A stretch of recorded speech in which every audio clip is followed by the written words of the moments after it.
Today, students, we have two parts of correction. In first part, we have discussed the 6 words: junior, senior, superior, inferior, prior, and prefer.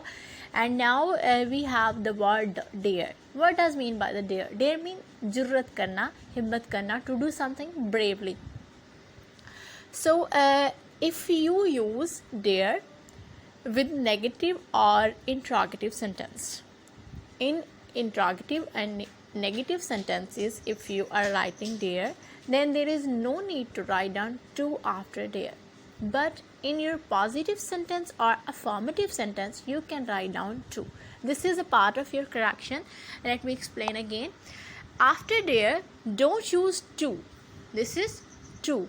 If sentence have interrogative and negative case, if your sentence have negative or interrogative case, then there is no need to use to after dare. But in affirmative sentence or in positive simple sentence, you can use to after your dare.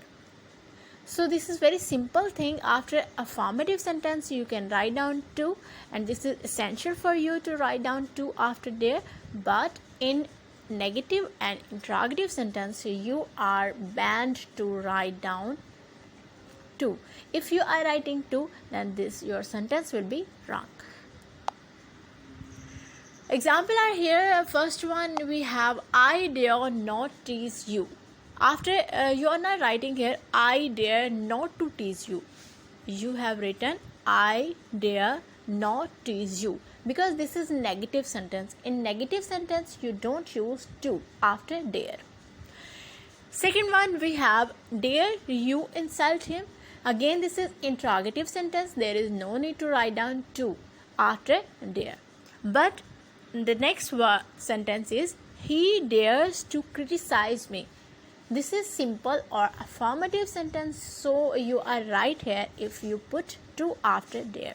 So this is a simple formula. I hope so there is no problem in this. Keep all these two rules in your mind.